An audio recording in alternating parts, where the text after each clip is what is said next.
Sejam bem-vindos ao Fórmula 1 Paddock Brasil. Como é que vocês estão? Tudo bem? Eu sou o CX e hoje nós vamos falar um pouquinho sobre Singapura Gate, o caso Massa versus Filha. E teremos o brasileiro campeão mundial de Fórmula 1? Sim ou não? Vamos começar a entender toda essa história e nesses últimos dias teve um novo capítulo com o agendamento da audiência deste processo que envolve o piloto brasileiro Felipe Massa e a FIA. Nesse processo, além de ter como o pano de fundo o fato de comentar-se, falar-se sobre um eventual reconhecimento por parte da FIA em relação ao título mundial para o Felipe Massa naquele ano de 2008, que é um dos pedidos, né? É importante dizer que, além disso, muitas outras coisas são pedidas nesse processo e o que mais chama a atenção, pelo menos essa semana da maioria das pessoas, é o valor financeiro envolvido na indenização pedida pelo Felipe Massa neste processo, que ultrapassa a casa de 80 milhões de dólares. Mas, ao final da primeira audiência e ao final do processo mais tarde, quais são as chances de tudo isso que está sendo pedido no processo, a quantia em dinheiro equivalente à indenização por tudo que o Massa sofreu em consequência de não ter ganho aquele título, e a possibilidade ou não daquele campeonato ser anulado ou aquele resultado ser invertido e o Felipe ser o campeão mundial de 2008. Para entender tudo isso, nós precisamos voltar ao ano de 2008 e entender como tudo isso começou. O ano de 2008 é um ano em que o campeonato de Fórmula 1 ele é disputado principalmente pela Ferrari e pela McLaren, cujos principais nomes dentro daquela disputa, naquele ano de 2008, eram o Felipe Massa correndo pela Ferrari e o Lewis Hamilton correndo pela McLaren. Qual era o contexto do campeonato quando chegamos ao GP de Singapura e por que aquele GP é tão importante? Bom, aquele GP é muito importante porque no momento da bandeira amarela que gera o safety car e que faz com que o Felipe perca várias posições naquela corrida, ele era o líder da prova. E é por isso que conta-se tanto isso até hoje. O Felipe era líder da prova e tinha grandes chances de vencer a corrida, o que poderia, aqui a gente vai deixar sempre no condicional, poderia ter mudado o resultado do campeonato no final de todas as corridas. Um outro grande personagem dessa história é a equipe Renault. Por que a equipe Renault? Porque a Renault foi a equipe que provocou o acidente e gerou a bandeira amarela e, por consequência, o safety car naquele grande prêmio de Singapura. E, por fim, nós temos o próprio GP de Singapura como mais um ator nessa conversa toda, em toda essa história. Vamos primeiro entender que o Grande Prêmio de Singapura de 2008, ele não é apenas o Grande Prêmio conhecido pelo Singapura Gate, e pela tentativa de fraude num resultado de corrida pela equipe Renault. Não é só isso. Aquele Grande Prêmio de Singapura em 2008 também era, ou era para ser, reconhecido como a primeira corrida noturna noturna da Fórmula 1. Mas, infelizmente, por tudo que aconteceu, ele não é lembrado por isso. Ele é lembrado pelo Grande Prêmio onde aconteceu tudo aquilo. E isso terá sua relevância lá na frente, quando a gente for entender um pouquinho mais sobre isso.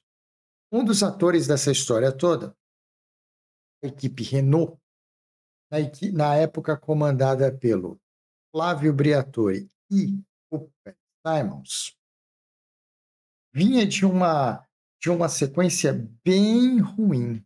Vamos colocar então agora a Renault no contexto de tudo o que aconteceu. A Renault com o Fernando Alonso tinha sido campeã em 2005 e bicampeã em 2006. Em 2007, a equipe Renault entra num processo de crise. Fernando Alonso vai à McLaren, tem uma passagem curtíssima pela McLaren e volta em 2008 para a Renault, ano em que tudo aconteceu. O carro da Renault em 2008 não é bom. A equipe não passa por um bom momento em 2008. É uma equipe que anda pior que as Ferraris, é uma equipe que anda pior do que as McLarens e brigava para ainda ser a quarta e apenas a quarta melhor equipe do grid naquele ano. Então, vivemos um momento em que uma equipe que vinha de dois títulos mundiais seguidos de pilotos, entra numa fase de crise em 2007, perde um Alonso que volta em 2008, porém, em 2008, não tem ainda um carro competitivo. Dentro desse contexto, temos que entender algumas coisas que aconteceram naquele campeonato em 2008. O companheiro do Fernando Alonso naquele campeonato era o Nelsinho Piquet. Jovem, chegando na Fórmula 1, já companheiro de um cara experiente, 2 vezes campeão do mundo na época. O ano não era bom, os resultados não eram bons, e aí temos na Alemanha, 10ª corrida da temporada, um fator que disse, e aqui é muito bom frisar bastante isso, disse que serviu como inspiração e impulsionou o que vai acontecer em Singapura mais para frente. O Nelson Piquet tem um problema no treinamento, na qualificatória para o GP da Alemanha, larga em 17º lugar. Naquele GP, a Renault usa uma estratégia diferente para o Nelsinho, que estava largando atrás do pelotão. Ele faz um pit stop muito antes de todos os outros carros. Volta para a pista na intenção de não parar mais.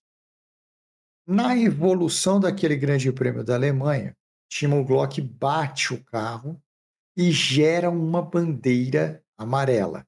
E esta bandeira amarela gera um safety car. Naquela época, em 2008, o box só era aberto para os pilotos depois que todos os carros na pista alinhassem atrás do safety car. E naquela corrida, o Nelsinho, que tinha feito a parada já, foi beneficiado pelo safety car, porque assim que todos pararam no box, ele assumiu a liderança daquela corrida. Aquela corrida foi extremamente importante para a Renault no campeonato, um grande resultado para a Renault. Logo depois que o safety car sai da pista e a corrida tem andamento, o Nelson é ultrapassado pelo Lewis Hamilton, mas ele termina aquela corrida em segundo lugar. Um ótimo resultado para uma equipe que não tinha um carro competitivo naquele ano. E por que esse GP da Alemanha é tão importante? Porque ele é mencionado várias vezes como o quê? Como a inspiração para o que vai acontecer algumas corridas depois em Singapura. Durante a parte de treinos daquele GP, a Renault tinha um carro muito competitivo. E sim, O Alonso era um dos grandes favoritos à pole position daquela corrida. Pois bem, durante os treinos, o Alonso tem um problema no carro e se classifica em 15º lugar. E aí é que tudo acontece. Começa o Grande Prêmio e, estranhamente, porque normalmente não faz sentido isso, para um carro saindo do final do pelotão, o Alonso faz uma parada bem no começo da prova, antes e muito antes de todas as pessoas. Ok, volta à pista, o Grande Prêmio evolui. Neste momento, Felipe Massa é o líder da prova. É quando acontece a batida de Nelson Piquet no Grande Prêmio de Singapura. E esta batida do Nelsinho, ela não foi uma batida qualquer, como foi comprovado depois. Foi escolhido o lugar específico da pista para que ele batesse o carro, porque naquele exato lugar, aquela batida ia gerar um safety car. Acontece a batida, temos a bandeira amarela, o safety car entra na pista e, pela regra da Fórmula 1 em 2008, aquela que eu expliquei para vocês do GP da Alemanha, os boxes precisavam ficar fechados até que todos os carros estivessem alinhados atrás do safety car, o que tira a vantagem de quem está na frente da pista. É feita a parada de box e depois que todos param, o líder da prova passa a ser o Fernando Alonso, que vence a corrida. É muito importante mencionar também que aquela corrida teve uma lambança histórica também da Ferrari com o Felipe Massa dentro dos boxes, né? É importante dizer que não foi apenas o fato da bandeira amarela e voltar atrás, porque voltou tão atrás, a Ferrari também teve os seus problemas e as suas lambanças dentro do box, prejudicando o desenvolvimento da corrida do Felipe. O Fernando Alonso vence aquela corrida e mais tarde, numa conversa entre o Nelson Piquet, pai do Nelsinho Piquet Júnior, no Grande Prêmio do Brasil daquele ano em Interlagos, com Charles White, ele pede ao Charles White que seja feito o quê? Uma investigação sobre o caso. Mas, naquele momento, não foi aberta nenhum tipo de investigação. Por quê? Porque não tinha uma denúncia formal do Nelsinho em relação ao que tinha acontecido. Passa-se o tempo, o ano termina, o Hamilton é campeão em 2008, como todos nós já sabemos. O Massa vence o Grande Prêmio de Interlagos, é campeão por alguns segundos, e o Hamilton ultrapassa o Glock numa das últimas curvas do circuito de Interlagos e ganha o campeonato. Segue-se a vida, entramos no campeonato de 2009. Obviamente, a Renault continuava com um carro pouco competitivo em 2009 e mais ou menos no meio da temporada, no Grande Prêmio da Hungria, o Nelsinho Piquet é demitido da equipe por falta de resultados e é substituído pelo Romain Grosjean. E a partir daquele ponto, inicia-se uma denúncia formal do Nelsinho Piquet para a FIA e a família Piquet toda se envolve e começa um processo todo contra a Renault. Assim que isso começa e a investigação começa e a Renault é investigada, a primeira ação que a Renault toma é ela, Renault, processar a família Piquet por tudo que estava sendo dito. Mas à medida que as provas foram aparecendo, a telemetria do carro do Nelsinho provando que a batida foi proposital e todas as conversas de rádio que teve entre o carro e o box naquela corrida, a própria Renault retira o processo, demite a direção, demite o Flávio Briatore, demite o Pat Simons e ajuda e colabora na investigação do que provavelmente é o maior escândalo de fraude de resultado numa corrida de nível competitivo que se tem conhecimento até hoje. Felipe Massa foi ou foi ou disse ser o grande prejudicado de tudo aquilo que aconteceu. No final do ano, o campeonato é decidido por um ponto, Hamilton é o campeão, Felipe é o vice-campeão. Aos atores daquilo, Flávio Briatore, chefe de equipe da Renault na época, é banido da Fórmula 1 e alguns anos depois, através da justiça, consegue voltar e hoje trabalha na Fórmula 1 de novo. Ed Simons sofre 5 anos de suspensão, depois volta a trabalhar e hoje trabalha com a Fórmula 1 de novo. O Nelsinho nunca mais correu pela Fórmula 1, reconstruiu a carreira dele em outras categorias, foi campeão de Fórmula E e entre outras. Alonso, que também faz parte desse processo todo, foi ouvido durante o processo e inocentado de tudo, porque chegou-se à conclusão que o Alonso não sabia de nada do que tinha sido combinado. O que disse que foi combinado em uma conversa na manhã daquele dia de Grande Prêmio entre Pat Simons, Flávio Briatore e Nelson Piquet. E isso gerou, depois de divulgado, isso gerou um processo. O Felipe Massa pedindo reconhecimento pelo título de 2008, assim como uma indenização financeira por tudo que foi acontecendo depois daquilo que poderia ter acontecido diferente. E aqui nós entramos na grande pergunta do começo do vídeo. Teremos um brasileiro campeão de Fórmula 1 então? E a resposta para isso é quase impossível, para não dizer impossível, que a decisão seja de que o Felipe se torne campeão de 2008. Em primeiro lugar, porque, de acordo com o próprio processo, não existe um pedido explícito dos advogados do Felipe Massa em relação a isso. Existem menções, mas não um pedido explícito em relação a isso. Em segundo lugar, porque, e aí a gente volta a colocar Singapura na conversa. No regulamento da Fórmula 1, o regulamento da Fórmula 1 ele prevê situações fraudulentas dentro do Grande Prêmio.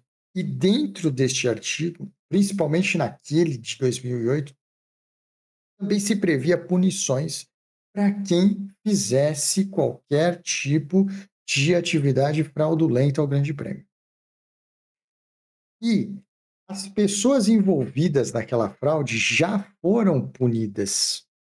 E o que nunca constou nos regulamentos da Fórmula 1, inclusive naquele de 2008, não se constava o quê? E o evento sofresse uma punição. Então, anular, cancelar, inverter algo que aconteceu no Grande Prêmio de Singapura seria como fazer uma punição ao evento Grande Prêmio de Singapura. Isso não consta no regulamento. E por não constar no regulamento, é muito, muito difícil, para não dizer impossível, que nós tenhamos um brasileiro neste momento campeão da Fórmula 1. Mas o Felipe continua na justiça, terá suas audiências, terá sua chance de expor a sua visão e a sua opinião sobre o caso e brigar por aquilo que ele acha ou ele pleita ser direito dele.